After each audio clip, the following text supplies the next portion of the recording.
Hello, നമുക്ക് അടുത്ത പാർട്ടിയിലേക്ക് പോയാലോ? എൻ്റെ ദേവി, ഈ ഇടി വേഗം നിൽക്കണേ, ഞാൻ നാളെ ഒരു അർച്ചന കഴിപ്പിക്കാം.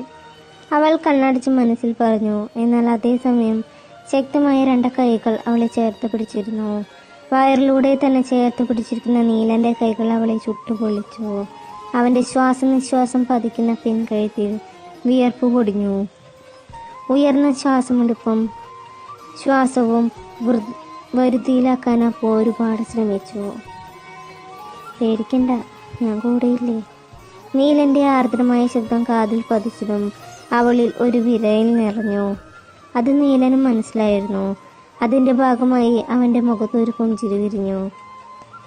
കുറച്ചു കഴിഞ്ഞ് നീലൻ ഉറങ്ങിയിരുന്നു. അപൂർണ അത്ര നേരം പിടിച്ചു വെച്ച ശ്വാസം ഒന്ന് നേരെ വിട്ടു. തൻ്റെ മേലെ വെച്ചിരിക്കുന്ന നീലൻ്റെ കൈയെടുത്തു മാറ്റി അവൾ ബെഡിൽ എഴുന്നേറ്റിരുന്നു. ഇത് ശരിക്കും സ്വപ്നമാണോ, അത് സത്യമാണോ? നീലൻ അങ്ങനെയൊന്നും ആയിരുന്നില്ലല്ലോ. അല്ലെങ്കിൽ ഞാനെന്തെങ്കിലും പേടിച്ചു വർക്കണേ. അവൾ ഉറങ്ങിക്കിടക്കുന്ന നീലനെ ഒന്ന് നോക്കി. ശേഷം അവൻ്റെ അരികിലായി തന്നെ കിടന്നു. പക്ഷെ കുറച്ച് ദൂരം അകലിട്ടിട്ടാണ് കിടന്നത്.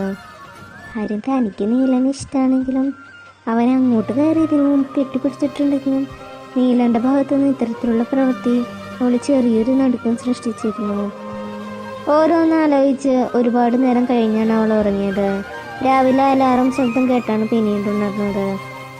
എന്നും തൻ്റെ കാര്യങ്ങൾ നീലനെ കൊണ്ട് ചെയ്യിക്കുന്നത് ശരിയല്ല എന്ന് അവൾക്കറിയായിരുന്നു. അല്ലെങ്കിൽ അത് അവളുടെ ഉള്ളിലെ കുട്ടിയിൽ നിന്നും പക്വതയിലേക്ക് പെൺകുട്ടിയിലുള്ള മാറ്റമായിരുന്നു. അവൾ പോലും അറിയാതെ കൈ എത്തിച്ച് ടേബിളിന് മുകളിലിരിക്കുന്ന ഫോൺ എടുത്ത് അലാറം ഓഫ് ചെയ്തു.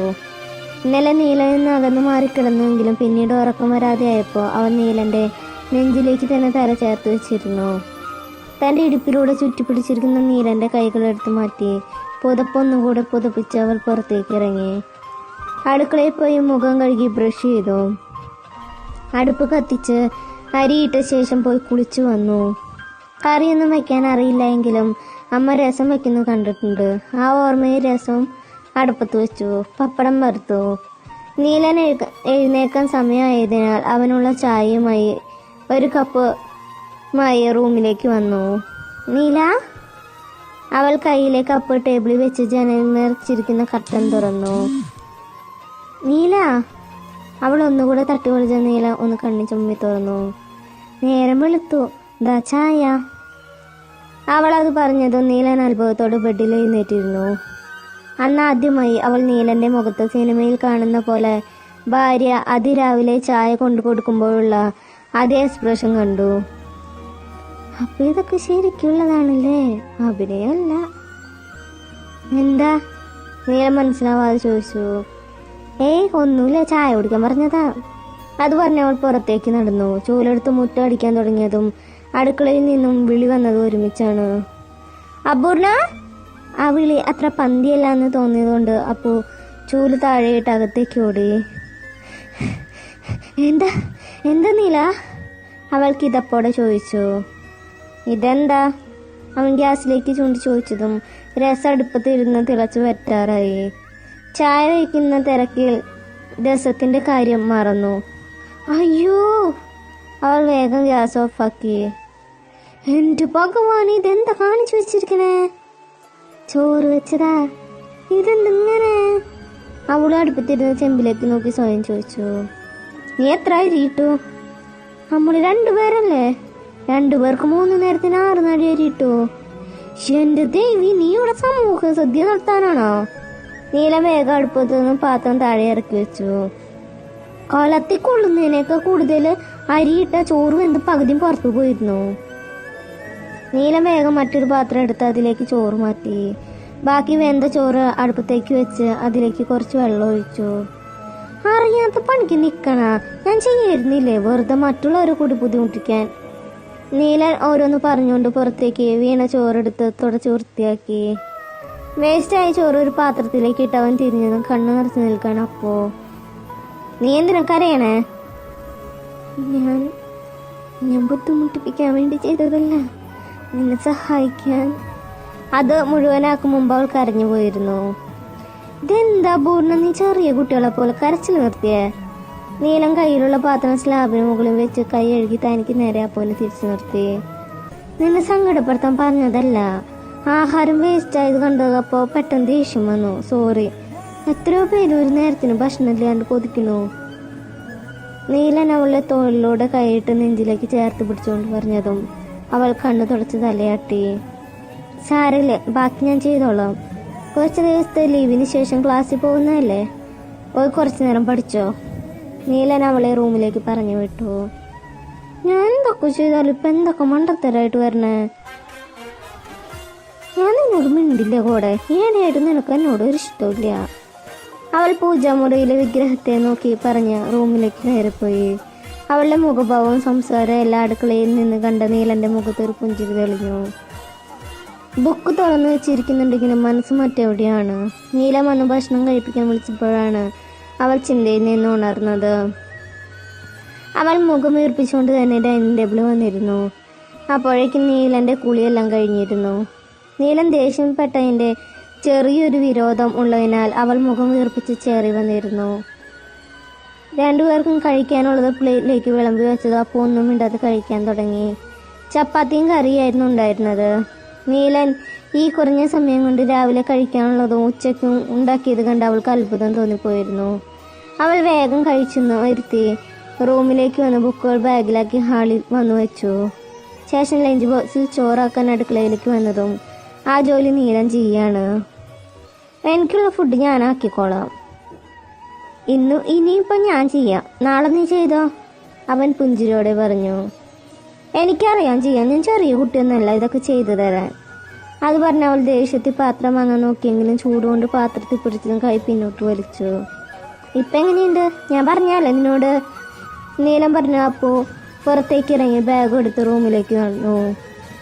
ആരതി ബസ് സ്റ്റോപ്പിൽ നിൽക്കുമെന്ന് പറഞ്ഞുകൊണ്ട് അവൾ വീട്ടിലേക്ക് പോയില്ല.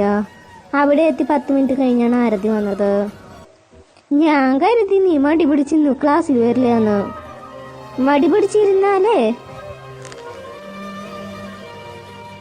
എന്നെ സമ്മതിക്കൂല. പിന്നെ ഞാൻ എന്താ മടി പിടിച്ചിരിക്കുന്ന 1ാം ക്ലാസ്സിൽ പഠിക്കുന്ന കുട്ടിയാണാ? അപ്പു ചാടി കളിച്ചതും ആരതി സൈലൻ്റായി. ബസ് കാണാതെ നോക്കി നിൽക്കുമ്പോഴാണ് അരുണിൻ്റെ ബൈക്ക് അവരുടെ മുന്നിൽ വന്നു നിന്നത്. എന്താ അരുണേട്ടാ? ആരതി റോഡിലേക്ക് ഇറങ്ങി പിന്നാലെ അപ്പുവും. ഇത് നിനക്ക് കാർത്തി തരാൻ പറഞ്ഞോ? അവൻ ലഞ്ച് ബോക്സ് അവൾക്ക് കൊടുത്തുകൊണ്ട് പറഞ്ഞു. നീയും കാർത്തിയും തമ്മിൽ എന്താ പ്രശ്നം? എന്ത് പ്രശ്നം? പെങ്ങൾക്ക് കുറച്ച് മര്യാദ പഠിപ്പിച്ചു കൊടുക്കണം, നന്നായിരിക്കും അവൻ പറഞ്ഞു. നീ അവനോട് ദേഷ്യം വരുന്ന എന്തെങ്കിലും പറഞ്ഞാ? കാർത്തി അങ്ങനെ പെട്ടെന്ന് ആരോടും ദേഷ്യപ്പെടുന്ന ആളല്ലല്ലോ. അപ്പോൾ മറുപടിയായി മിണ്ടാതെ നിന്നു. നോക്കിക്കേ അപ്പോ, ഞാനായിട്ട് ഇനി പഴയ കാര്യങ്ങളൊന്നും ഓർമ്മിപ്പിക്കണ്ടല്ലോ. പണ്ട് നീ കാർത്തിയുടെ കല്യാണം ഉറപ്പിച്ചു എന്ന് പറഞ്ഞ് കരഞ്ഞപ്പോൾ ഞാൻ കരുതിയത് നിനക്ക് അവനോട് അത്രയും നിഷ്കളങ്കായ സ്നേഹം എന്നാ. പക്ഷെ ഇപ്പോഴത്തെ നിന്റെ സ്വഭാവം കാണുമ്പോൾ എനിക്ക് തോന്നുന്നത് നിനക്ക് അതെല്ലാം പ്രായത്തിൻ്റെ കുറവായിരുന്നു എന്നാ. നിന്നെ നിർബന്ധിച്ചിടത്തോളം നീലം നിനക്ക് കിട്ടിയൊരു നിധിയാണ്. അപ്പോൾ അവൻ പാവാണെന്ന് ഞാൻ പറഞ്ഞ് മനസ്സിലാക്കി തരണ്ടല്ലോ. നിനക്ക് വേണ്ടി അവൻ ഒരുപാട് അഡ്ജസ്റ്റ് ചെയ്യുന്നുണ്ട്, അതോർത്ത് നിനക്ക് നല്ലത്. അത്രമാത്രം പറഞ്ഞ അരുൺ വണ്ടി എടുത്ത് മുന്നോട്ട് പോയി. ആ സമയം അപ്പവും മനസ്സിലാക്കുമായിരുന്നു തന്നിലെ പക്വതക്കുറവ്. അപ്പോഴേക്കും ബസ് വന്നിരുന്നു. അവർ ബസ്സിൽ കയറി. അപ്പുവിനെ പോകുന്ന വഴി ആരതി ഒരുപാട് സമാധാനിപ്പിച്ചെങ്കിലും അവൾ ഒന്നും മിണ്ടാതെ കണ്ണുകൾ അടച്ചിരുന്നു. ക്ലാസ്സിലെത്തിയപ്പോഴും ഏറെക്കുറെ അതേ അവസ്ഥ തന്നെയായിരുന്നു. ക്ലാസ്സിലെ കുട്ടികൾ ആരതിയോടും അപ്പുവിനോടും കല്യാണ വിശേഷങ്ങൾ ചോദിച്ചപ്പോൾ ആരതി എല്ലാവരോടും പുഞ്ചിരോടെ സംസാരിച്ചപ്പോൾ അപ്പു മാത്രം 1-2 വാക്കിൽ മറുപടി പറഞ്ഞൊതുക്കി.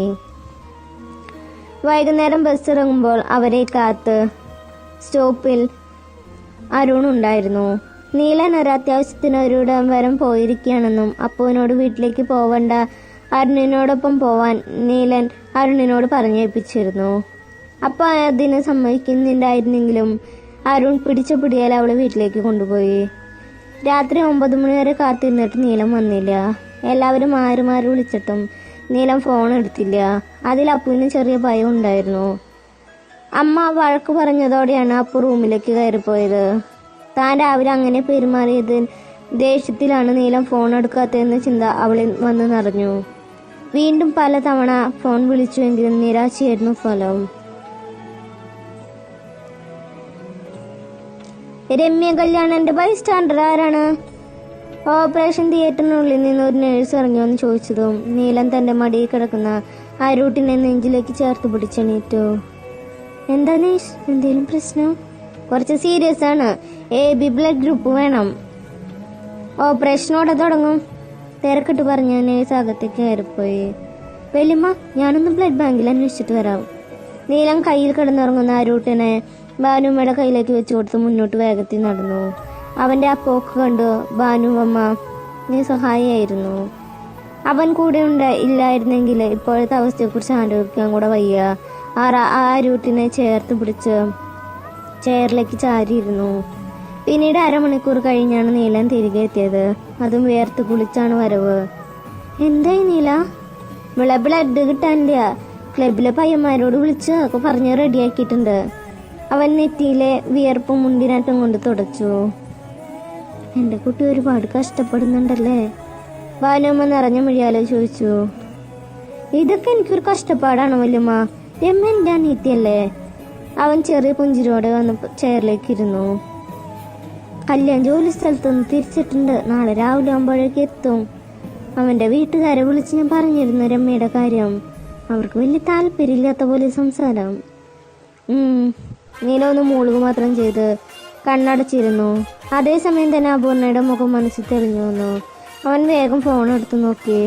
അപൂർണയുടെയും അരുണന്റെയും ആരതിയുടെ ഒരുപാട് കോളുകൾ കിടക്കുന്നുണ്ട്.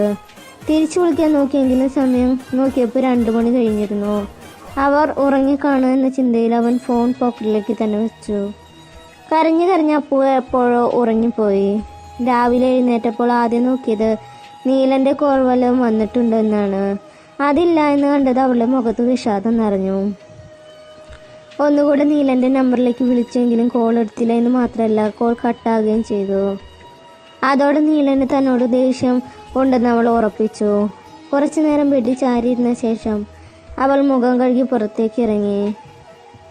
നീലനെങ്ങാനും വിളിച്ചായിരുന്നേ? അപ്പം മുറ്റത്തേക്ക് ഇറങ്ങി വണ്ടി കഴിക്കുന്നവനോടായി ചോദിച്ചു. ഇല്ല, നിന്നെ വിളിച്ചാ? ഇല്ല. അപ്പു നേരെ തിരിഞ്ഞു നടന്നു. സമയം ഒരുപാടായില്ലോ, നീ ഇന്ന് ക്ലാസ്സിൽ പോകുന്നില്ലേ? ഇല്ല. അത്രമാത്രം പറഞ്ഞ അവൾ അകത്തേക്ക് നടന്നു. ബെഡിൽ വന്നിരുന്ന ഭാനുമ്മയെ വിളിക്കാൻ ഫോൺ എടുത്തപ്പോഴാണ് നീലന്റെ 2 കോൾ കണ്ടത്. അവൾ വേഗം അവന്റെ നമ്പറിലേക്ക് വിളിച്ചു. നിന്നോട് ഞാൻ പലവട്ടം പറഞ്ഞിട്ടുണ്ടായിരുട്ടാ, എന്റെ ഫോൺ ഗെയിം കളിക്കാൻ എടുക്കുമ്പോ കോളെങ്ങാനും വന്ന കട്ടാക്കരുതെന്ന്. ഞാൻ ഗെയിം കളിച്ചപ്പോ അറിയാതെ കൈ തട്ടി കോൾ കട്ടായത് കത്തുമാമ, സത്യം. അവൻ കൈ വെച്ച് പറഞ്ഞ നീലന്റെ നമ്പർത്തി മൂടി. രാവിലെ എല്ലാവർക്കുള്ള ചായ വാങ്ങാൻ ക്യാൻറ്റീൻ പോയ സമയത്താണ് അപ്പു വിളിച്ചത്. ആ സമയം ഫോൺ ആരൂട്ടന്റെ കയ്യിലായിരുന്നു. ഗെയിം കളിക്കുന്നതിനൊരു കോൾ വന്നാൽ അത് കട്ടാക്കുന്ന സ്വഭാവം ആരൂട്ടിനുള്ളതാണ്. അതറിയാതെ അപ്പു താൻ മനഃപൂർവ്വം കട്ട് ചെയ്താന്ന് കരുതി കാണുമോ എന്ന ചിന്തയിൽ നീലൻ തിരികെ വിളിച്ചെങ്കിലും കോൾ അറ്റൻഡ് ചെയ്യുന്നില്ല. അത് നീലനിൽ ചെറിയ പരിഭ്രമം ഉണ്ടാക്കിയിരുന്നു. അങ്ങനെ ഓരോന്ന് ചിന്തിച്ചു നിൽക്കുന്ന അതേ സമയം തന്നെ ഫോണിലേക്ക് അപ്പുവിന്റെ കോൾ വന്നു. ആദ്യത്തെ ഇറങ്ങി തന്നെ കോൾ അറ്റൻഡ് ചെയ്ത് ചെവിയിലേക്ക് ചേർത്തു. നീട്ടിയുള്ള ആ വിളി കേട്ടതും അവൻ കണ്ണുകൾ ചേർത്തടച്ച് നെഞ്ചിലേക്ക് കൈവച്ചു. അത്രയ്ക്കും ഹൃദയത്തിന്റെ അടിത്തട്ടിലേക്ക് ആഴ്ന്ന് ഇറങ്ങുന്ന തരത്തിലായിരുന്നു വിളിയായിരുന്നു അത്. നീല, നിനക്ക് കേൾക്കാനില്ലേ? അവന് വാക്കുകൾ പോലും പുറത്തേക്ക് വന്നില്ല. എന്താ നീല നീ മിണ്ടാത്തെ? എന്നോട് ദേഷ്യമാണോ നിനക്ക്? അതാണോ ഞാൻ ഫോൺ വിളിച്ചിട്ട് നീ എടുക്കാത്ത? മറുഭാഗത്ത് അപ്പുവിന്റെ സ്വരം ഇടറിയതും നീലന്റെ ഹൃദയമിടിപ്പൊന്ന് ഉയർന്നു, നെഞ്ചൊന്ന് പെടഞ്ഞു. ഇതെല്ലാവർക്കും നന്ദി. പുതിയൊരു വീഡിയോ ആയിട്ട് നാളെ കാണാം. അപ്പോൾ നല്ലൊരു ദിവസം നേരുന്നു. താങ്ക്